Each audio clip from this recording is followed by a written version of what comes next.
The day was gray and rainy.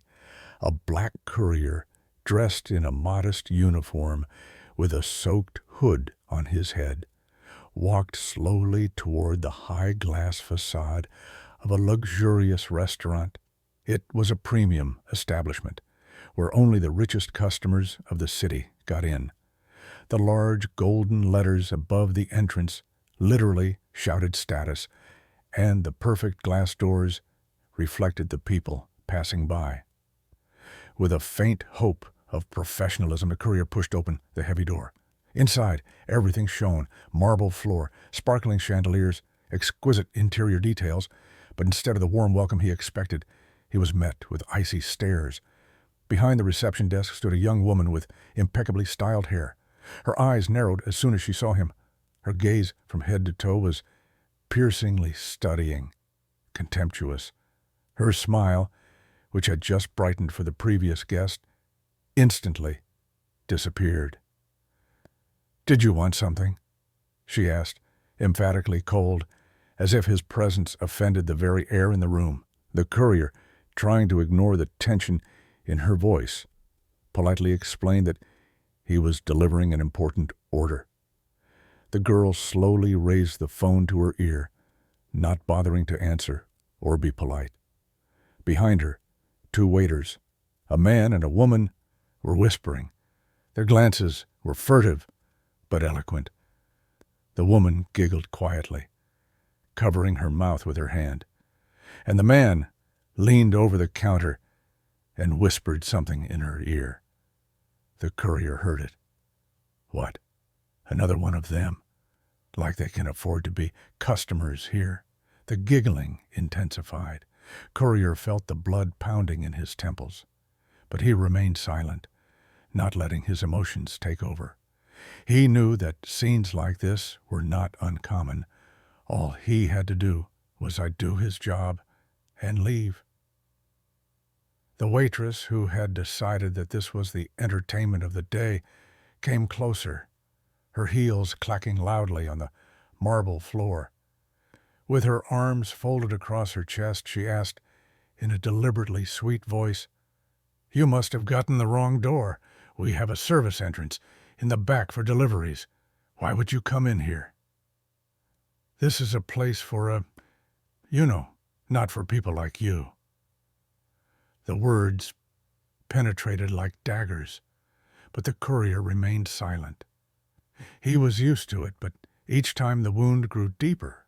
At that moment, however, he looked up, confident, unwavering. That look made the waitress take a step back. He calmly held out the tablet with the order and said the customer's name. The girl at the front desk reluctantly took the device, for a moment taken aback by the confidence in his voice. But when she recovered, she rolled her eyes and said sharply, "Wait here." Her footsteps echoed down the hallway, and the waiters behind his back continued to laugh. "Should we offer him another table?" snorted the waiter. "I wonder what the guests would say if they saw him among them." The courier exhaled. He knew it was only going to get worse ahead, but what the staff didn't know was that their whole world was about to collapse. The courier waited. The moments stretched like an eternity, and the cold stares of the waiters burned into his back. Their snickering continued, but now another man in a chef's uniform joined them. Tall, heavy, and commanding, he gave the delivery man a look that was hard to mistake for anything other than contempt. "Oh, what's it doing here?" the chef asked loudly, not even trying to hide his displeasure. "This entrance is for guests, or do you think you're one of them?" The courier, remaining calm, politely explained that he was delivering the order, but instead of hearing him, the chef laughed loudly. "Delivery? Here, through the front door. Do you even know where you belong?" His voice echoed around the room, drawing the attention of several other employees. back door for the likes of you. Or did you think you could walk on marble? You're even leaving footprints here." The courier looked down. There were indeed his shoe prints on the wet floor. He tried to say something, but the chef interrupted him by raising his hand as if to call for silence. "Look, kid," he began with a wry smile, "if you wanted to feel human, this isn't the place. Here, people like you are only tolerated outside the kitchen. So go where you belong." By now, a small crowd of staff had gathered around. Some pretended to be busy but were clearly enjoying the spectacle. The waitress who had spoken to him earlier picked up on it. "Maybe he just doesn't realize where he is. Next time he'll probably think of sitting at a table with customers. Can you imagine?" The crowd laughed, and the courier felt his fingers clench into fists from humiliation. He reminded himself why he was here, and exhaled slowly to calm himself. "I just need to give the order to a customer," he said, trying to keep his voice from shaking. "It's an important order." "Order," the chef repeated loudly, as if it was the funniest thing he'd heard all day. "Do you think any of our customers are going to talk to you? They wouldn't even look at someone like you. Go on, go out the back. No one will notice your boxes down there." The courier remained silent as the laughter died down around him. He was about to leave to find another way out when another employee approached him, a young guy, apparently from the security service. The guy took a quick glance at the courier, grinned, and said, with all the insolence he could muster, "You're only here because we have a tolerance policy. But don't mistake that for an invitation to come in here. So come on, move before the guests complain." The tension in the air became almost palpable. The courier could feel how these people literally enjoyed their power. Their every gesture, every word was aimed at making him feel less than human. And yet, in spite of all this, he stood still. His silence, his calmness, his steadfastness were beginning to alarm the crowd. People were used to seeing their victims break, apologize, walk away. But this man didn't even flinch. He raised his head, looked directly into the chef's eyes, then shifted his gaze to the others. His voice was quiet but confident. "I'm not here to listen to you. I'm here to do my job." This phrase, spoken in a steady voice, silenced everyone. For a moment, the room fell into a tense silence that could have been cut with a knife, but none of them had any idea that their worst nightmare had already begun. When the courier turned away to check the tablet with the order details, the whispers behind his back turned into open, unrestrained laughter. The staff was no longer trying to hide their attitude. They were enjoying the moment. The waiter, brushing an invisible dust from the sleeve of his perfectly pressed uniform, leaned lazily on the counter and addressed his colleagues loudly. "Hey, have you seen his shoes? They look like they're from some store for, poor neighborhoods. Maybe he picked them out on purpose so he wouldn't come in here." The crowd erupted in laughter. A waitress standing nearby picked up on it. And his jacket? It looked like it had been through a hurricane, though she paused, pretending to be thoughtful. Maybe he lives in it, on the street. New waves of laughter rolled through the hall. The courier, with his back to them, pretended not to hear. He continued to study the clipboard, though his hands were trembling slightly from exertion. The chef, who was watching all this from the sidelines, decided to add his own joke.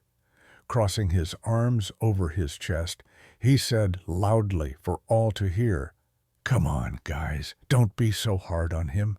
Maybe he has a big dream. to work here, wash our dishes. We're kind enough to give him a chance.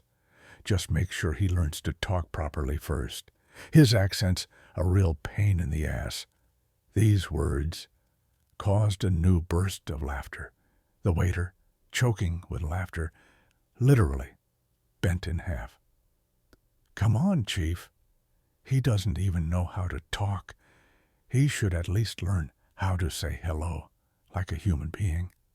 Maybe next time they'll let him in the front door." The waitress stepped forward, tapping her heels loudly, as if trying to draw attention to her next joke. She put her palm to her forehead, pretending to scrutinize the messenger. "You know, maybe we're laughing for nothing. Maybe he came here to hide. You know, from the police. They like to moonlight as delivery boys. It's convenient. You get the money, and no one will know who you really are." The crowd laughed again, louder. Some of the employees, as they passed by, cast frankly squeamish glances, as if they were afraid that the courier's presence would spoil their ideal environment. One of them, a young guy with a shiny watch, deliberately bumped into the courier's shoulder as he walked by. It was clearly done on purpose. The guy didn't even turn around, just tossed it over his shoulder. "Careful, or I'll have to call the cleaners. These marks are hard to clean up." It was getting harder and harder to restrain himself, but the courier remained silent. He straightened his shoulders, raised his head, and looked calmly at the chef. He caught his gaze and frowned. "What? Did you have something to say? Or do you want instructions on how to get out the back door?" The crowd fell silent, waiting for a response. But the delivery man again said nothing. Instead, he turned back to the clipboard, checking the name of the customer for whom the order was intended. His confidence was beginning to embarrass some of the employees, but the rest continued to scoff. The waitress suddenly clapped her hands loudly, drawing attention to herself. "Hey, maybe we're wasting our time. Let's just give him a broom and show him how to sweep our floor, so he doesn't come here for nothing." The courier stood still for a moment, but then slowly raised his head and, without looking at either of them, said confidently, "I'm waiting for a client." His voice sounded firm, without a hint of confusion. This tone alerted the crowd.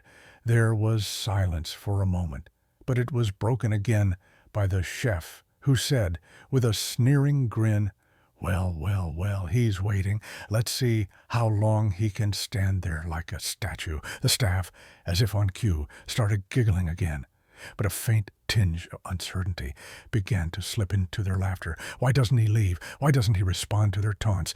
They didn't yet know that all this was just the beginning of their humiliation.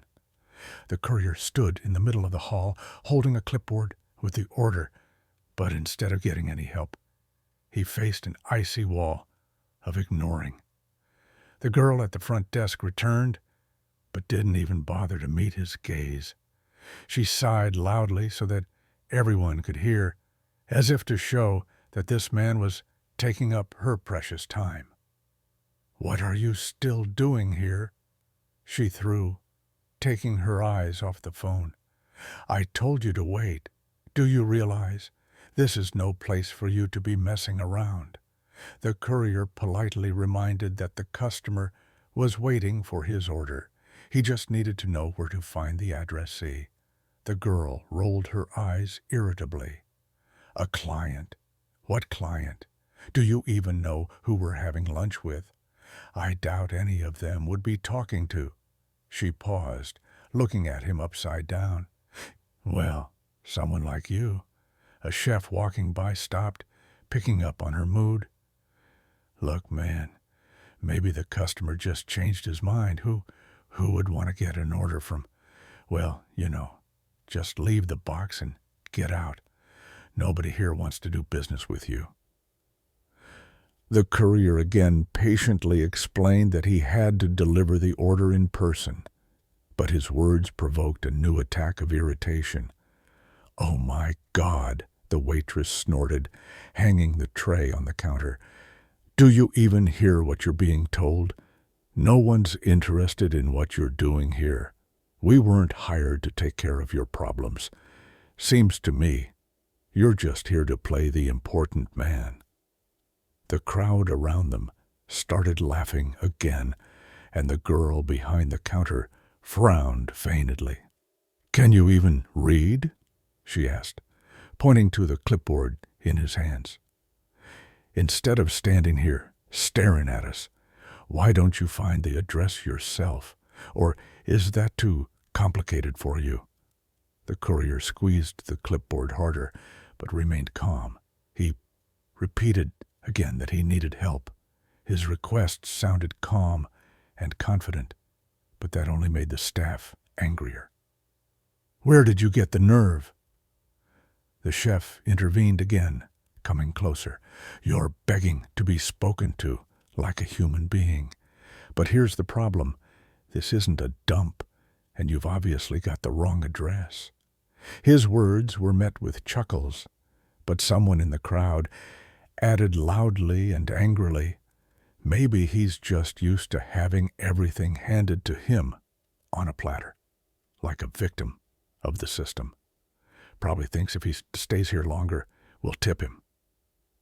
The waiter, grinning, stepped closer and defiantly took a few steps around the courier, scrutinizing him as if he were a museum piece. "Look, you look like you just got out of prison, and here you are walking around with people. It's a wonder you can even hold a tablet. How have you not dropped it yet?"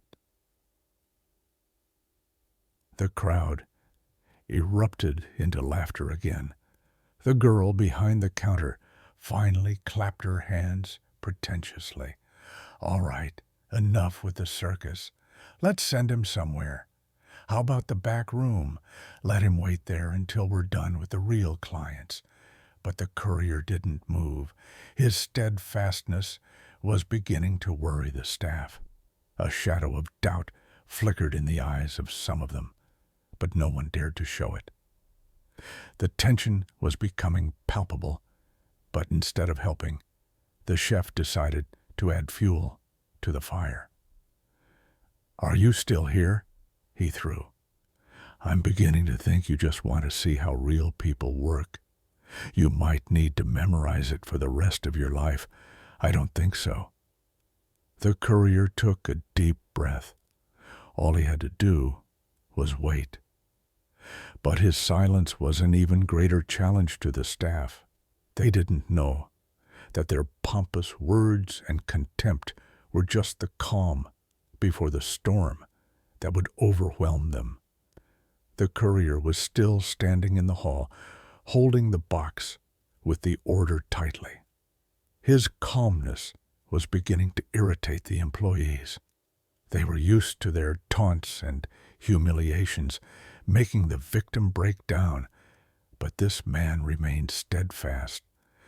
The atmosphere became increasingly tense until one of the waiters, a young guy with a cocky expression, decided to take matters into his own hands. "Well, guys, it's time to have a little fun," he announced, clapping his hands loudly. "Our guest is too serious." The waiter came closer, pretending to help. His face was flushed with feigned politeness, and a sneer glinted in his eyes. He held out his hands for the box. "Here, let me help you. I see it's a little heavy for you. Or can you do it on your own?" "I don't think so." Before the courier could say anything, the waiter accidentally pushed the box. It slipped out of the courier's hands and fell to the floor with a thud. The food inside was clearly damaged. Boxes of sauces spilled. The contents spilled out. The air was filled with the odors of a spoiled order. "Oh," the waiter pretended to exclaim, theatrically clasping his hands to his face. "I'm sorry, buddy. I guess it was too hard for you. But that's okay. You're used to picking things up, aren't you?" The crowd of employees watching this scene broke into loud laughter. Some even began to applaud, as if it was a successful performance. "Come on, show me how you do it," the other waiter said, bending down to get a better look. "On your knees, boy. Prove you can do something right." The courier slowly knelt down to pick up the scattered packages. His face remained calm, but inside he was seething. He could feel every look, every sarcastic sneer directed in his direction. He wanted to respond, wanted to show these people their place, but he knew the moment had not yet come. "Look how hard he's trying," the waitress said wryly, covering her mouth with her hand to stifle a laugh. "It's just the picture of the day. Maybe we should give him a broom. It looks so organic on the floor." The chef stepped closer, arms crossed over his chest. His lips curved into a contemptuous grin. "You really think you can deliver that order after you screwed it up?" he asked with a sneer. "If I were the customer, I'd throw you out with the trash." The courier, without looking up, gathered the last pieces of packaging and neatly stacked everything in the box. He rose to his feet, wiping his hands on his pants, and looked directly at the chef. His gaze was calm, but there was an unwavering confidence in it. It made the chef hesitate for a moment, but he quickly regained his contrived superiority. "What? You have something to say?" he asked, leaning closer. "Are you here to work, or are you just playing the victim?" The crowd erupted in laughter. Someone shouted from behind, "Maybe we should send him into the kitchen. Let him show you how to mop the floors." "Or in the back," the waitress said. "At least there no one would see him messing up." The courier took a deep breath and said quietly, "My job is to deliver the order. I'll do it." His calm voice broke the noise, causing a second of confusion among the staff. But the moment of calm was quickly replaced by more ridicule. They didn't realize that at this moment the balance of power was changing before their eyes. They laughed, not knowing that each of them would soon regret their words and actions. The courier stood, holding a soiled box, his uniform stained with spilled sauce. He tried not to look at the staff around him, who literally radiated pleasure at his superiority. There was an atmosphere of tense anticipation in the room. They were waiting for him to make excuses, apologize, or perhaps finally leave, admitting his place. But he wouldn't leave. His silence irritated them even more. "Did you hear what I said?" the chef said loudly, coming in close. "You're not supposed to be here. This is a place for people, not for—" He paused, looking the courier straight in the eye with obvious mockery. "Well, you know who it's for." The crowd of employees behind him burst into laughter. The waitress, who had previously only nodded in agreement, stepped forward resolutely. Her voice was sweet, but filled with venom. "Look, you're used to this kind of work, right? You know, picking up after other people, delivering stuff. It's probably the best thing for you. 'Cause anywhere else, they wouldn't let you anywhere near it." Her words caused a new fit of laughter. The young waiter, still reeling from his performance with the box, decided to add, "Or maybe you're not a delivery boy at all. Maybe you just wandered in here to get a feel for how normal people live. It's interesting, isn't it? But don't get your hopes up. You don't fit in here." The waitress grinned and circled him with her gaze. "Oh, come on. Look at his shoes. Those shoes are older than this restaurant. Oh, he can't even walk in them without leaving marks. dirt, like him, is always visible. Laughter swept through the crowd again. The courier remained silent. But inside him, everything was boiling. He gripped the box tighter, feeling his fingers trembling with attention. But he didn't want to show his weakness. "Don't you know how to talk?" the chef asked sharply, leaning closer. His face was angry and contemptuous. "Or is your job just to stand there and keep quiet? You know, it's a good thing, though. It's better not to talk to people like you at all." Someone in the crowd added, "He probably thinks he's too important to answer to us, like, 'Look how cool I am, delivering food for the rich.' Well, I'm sorry, kid. You're nothing more than a walking shadow." The waiter, obviously sensing the support of his colleagues, dared to do more. He came closer and, standing face to face with the courier, asked, "What do you know how to do, huh? Do you have any skills at all? Or have you spent your whole life carrying other people's stuff?" "Come on," the waitress interrupted, waving her hand theatrically. "For him, it's the limit of dreams. Look how proudly he holds his box. It's as if inside it is his hope for a better life." The crowd laughed. Some began to applaud, inciting each other. The courier felt the heat in his face. He wanted to answer, but he knew it would only make things worse. The chef, once again, said loudly, "Maybe we should hire him here, to clean up after normal people. Although, to be honest, he probably wouldn't even be good for that. I mean, we don't want our customers to see that kind of thing." The crowd erupted into particularly loud laughter. One of the waiters defiantly stepped forward and threw a towel on the floor for the delivery man. "Are you going to start? Wiping the floor, I mean. That's all you know how to do anyway." The courier looked at them in silence. He saw in their faces not only cruelty, but also weakness, hidden behind contrived insolence. They didn't know who he really was. They didn't know that their words would soon turn against them. But for now, he stood and waited. His time had not yet come. The crowd around the courier was no longer hiding its pleasure. Each new comment became harsher and more humiliating.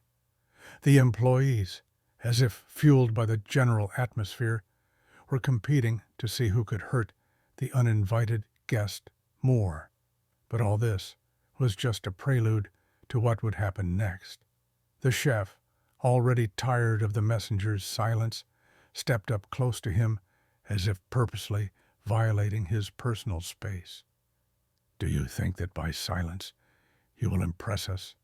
he asked, leaning in so close that the courier could feel his hot breath. It's kind of funny. It's always the same with guys like you, ostentatious patience, while they're seething with anger inside. But I'll tell you, kid, nobody here is going to feel sorry for you." The crowd murmured approvingly. The waitress, who had been chuckling on the sidelines, stepped forward and said loudly, "What the hell do you think you're doing? You think because you came in here with that box of yours, we should get down on our knees to you? It's the only way to deal with people like you, and we know why you're in this job. Certainly not because you're smart." The crowd laughed, but at that moment another waiter decided to go farther. It was a young guy, too cocky for his age. He slowly walked around the delivery man as if sizing him up. There was something particularly evil in his eyes. "Listen, where are you from?" he asked mockingly, stretching the words out deliberately. "Well, I mean, where did you come from? From the look of you, you probably don't even have roads, just dirt and hovels. Or maybe you're one of those people who's always whining about being unlucky, like, 'Oh, life's so unfair.' Yeah, well, life is unfair, but only to those who are worthless.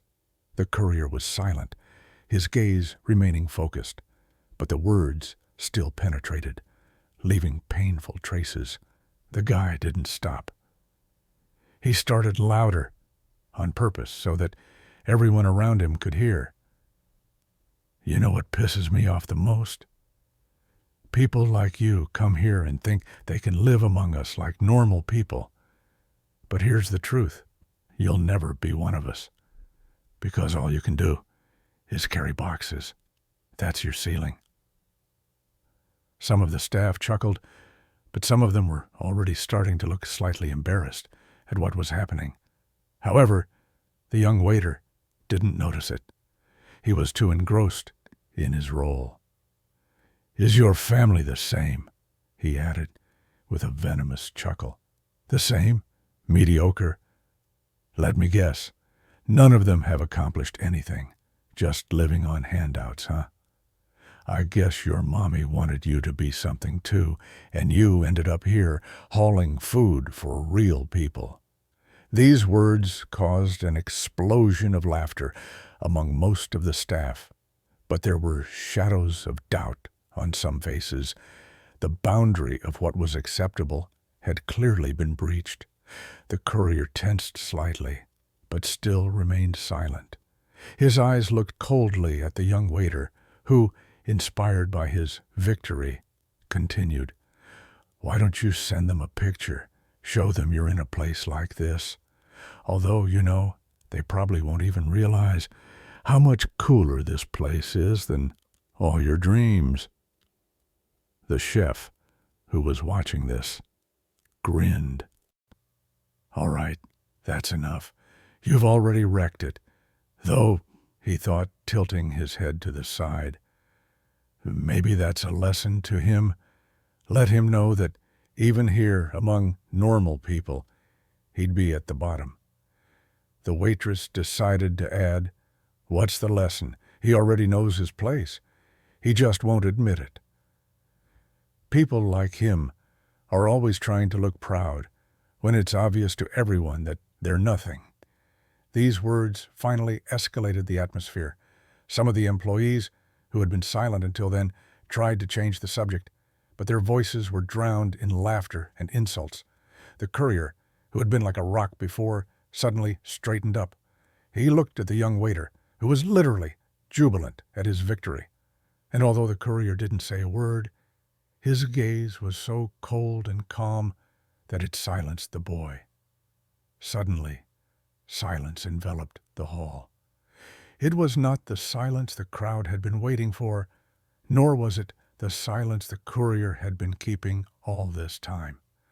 It was the silence behind which the storm was hiding. No one knew yet that their rigor had reached its peak, and now only they would have to face the consequences. The laughter of the employees began to subside, turning into a lazy hum, but the atmosphere was still heated. The courier stood motionless, clutching the box with the soiled order. There was not a single emotion on his face, which irritated the staff even more. Their anger was fueled by the fact that, despite all the humiliation, he did not break down, did not apologize, and did not respond to their outbursts. The chef, sensing that his position as the leader of the crowd might be shaken, stepped forward. He frowned and asked rudely, You think standing there like a statue is going to change our minds? You're nothing. You're just a delivery boy. And frankly, you're not even doing a very good job of it. The waitress, who was standing nearby, did not miss the opportunity to add fuel to the fire. Look at him. He probably thinks he's special, like, I deliver at a restaurant like this. But you know what? You're just a dirty stain on our clean picture. You always will be. The crowd laughed approvingly. One of the employees, who had not interfered before, suddenly came closer and, leaning on the counter, sarcastically threw, Maybe you want us to applaud you for finding your way here. That's quite an accomplishment for someone like you." The courier, ignoring the taunts, calmly placed the box on the counter. His movement was so calm and confident that it caused a second of confusion. He wiped his hands on his pants, straightened up, and looked directly at the chef. "I want the owner," he said, in a steady, cold voice. These words caused a wave of surprise. The staff froze for a moment, and then there was loud, caustic laughter. The chef, smiling broadly, shook his head theatrically. "The owner? Are you serious?" He pointed a finger at the courier. "You think he's gonna waste his time on you? Look, kid, he won't even look in your direction." The waitress covered her mouth with her palm and grinned. "Maybe he wants to complain, like, 'I tried so hard, but everyone else is bad.' How many seconds do you think he'll spend on you before he kicks you out?" The young waiter stepped closer again and folded his arms across his chest defiantly. "The owner? Why? Do you want to ask for a raise? Or maybe complain about us? You know what?" He leaned closer. "People like you will never get anything more. Your job is to carry boxes and keep quiet." The courier looked at him again, and there was something in his gaze that made the boy straighten up sharply and take a step back. It wasn't defiance, not aggression, but something much worse, a quiet confidence. "I want the owner," the courier repeated, without raising his voice. The chef laughed, but his laugh sounded less confident. His voice was a little louder, as if he were trying to assert his superiority. "Look, you're in a territory where people like you shouldn't even exist. I'll tell you one thing. The owner won't waste a second on you, because you're nothing to him. Absolutely nothing. You're not even worth this restaurant, you know." The waitress decided to pick up on it to enhance the effect. "He's probably never met anyone who's actually accomplished anything in his life. This restaurant must be like a palace to him, except he'll always be on his knees here." These words again caused laughter among the staff, but it sounded increasingly strained. The courier did not take his eyes off the chef. His silence had become something unusual to them. It was pressing. There was a challenge in that silence that they could not understand. "Don't you get it?" The chef threw in irritation. "We're in charge here, and people like you are just doing our job. You want to talk to the owner? He won't even remember your face once you're gone."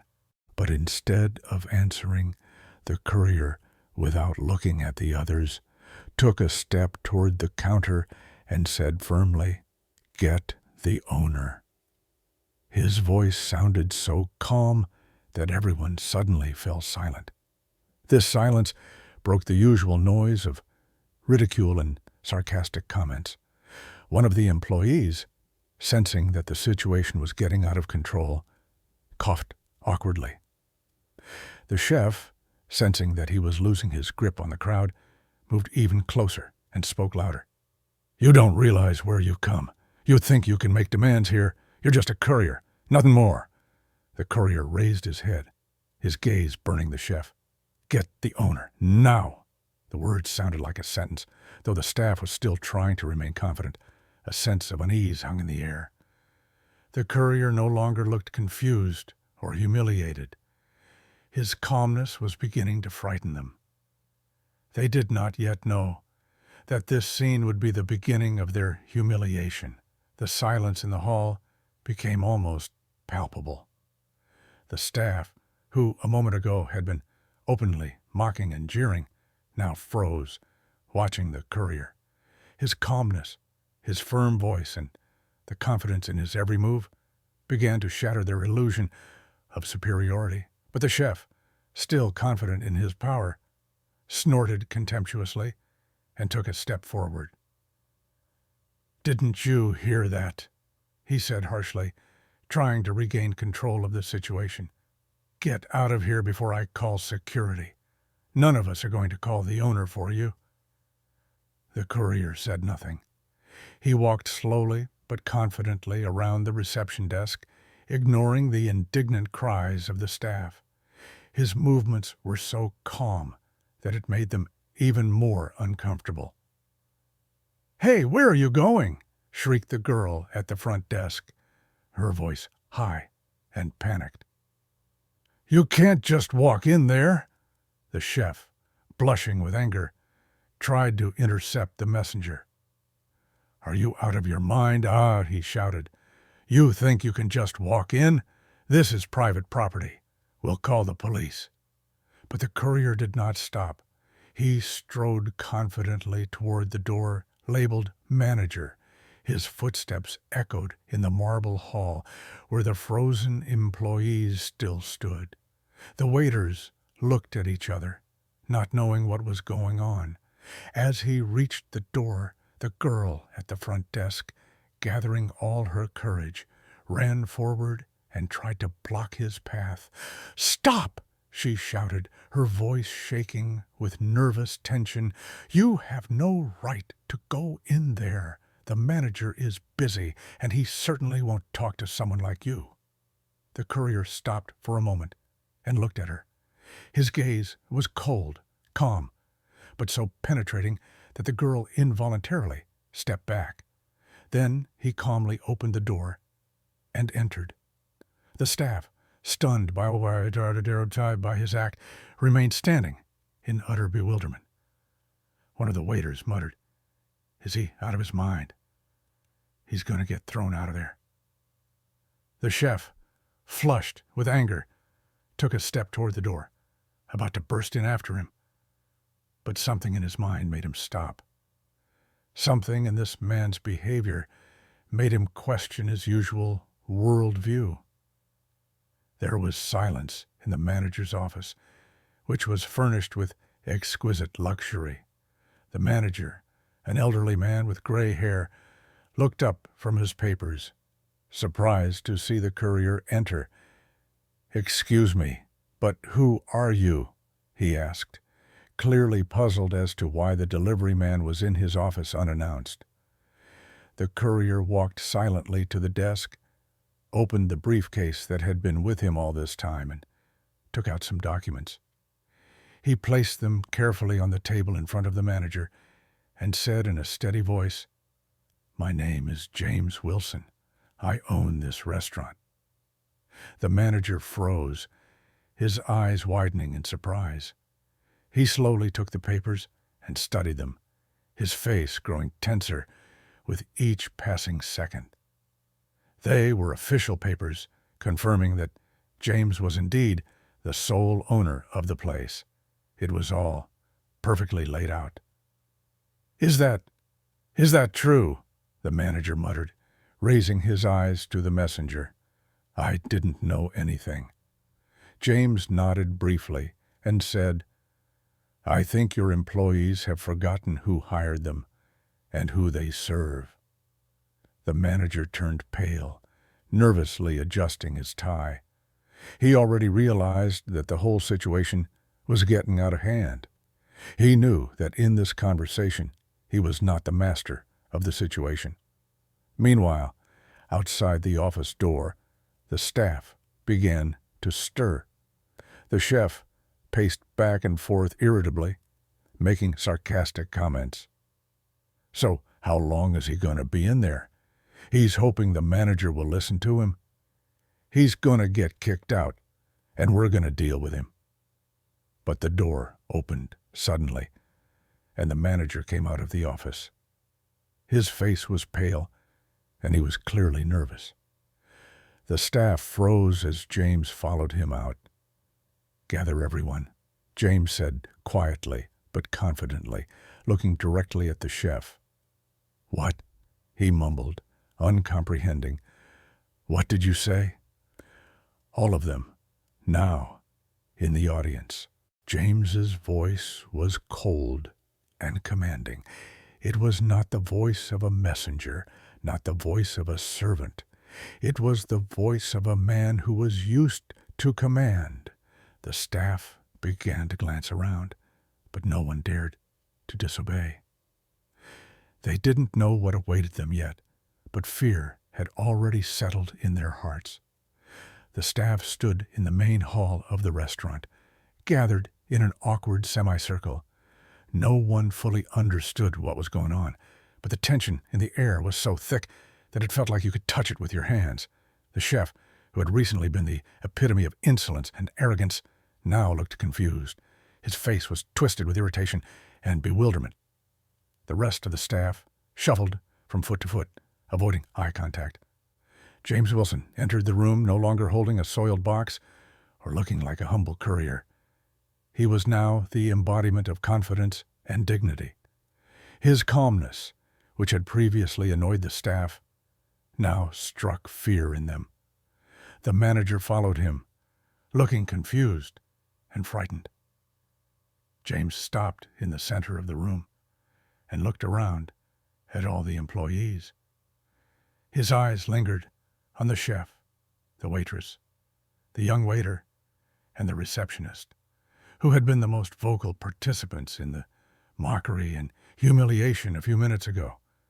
At first, I just wanted to deliver the order, he began, his voice low but harsh, like the blows of a hammer. To do my job. But instead of professionalism and respect, I was met with bias, cruelty, and racism. The words caused everyone to glance around, nervously. The young waiter tried to mumble something, but James raised his hand, calling for silence. "I've been watching," he continued. "I've watched how you treat someone you consider beneath you. I've seen how easily you overstep your bounds, insult, humiliate. But you know the best part, you didn't know who I was." He paused, letting those words settle. The staff now froze completely. One of the waiters swallowed nervously, and the girl at the front desk bit her lip, trying to hide her embarrassment. "My name is James Wilson." His voice was hard as steel. "And I am the sole owner of this restaurant." These words hit the staff like a thunderclap. Some of them gasped. The chef turned pale, and the waitress covered her mouth with her hand, as if she were afraid to show her emotions. The young waiter took a step back, his face gray with realization. "It's impossible." The chef exhaled, but immediately stopped talking when he saw the look in James's eyes. James pulled some papers out of his pocket and handed them to the manager. "Show them. Let them see for themselves." The manager silently unfolded the papers and showed them to the staff.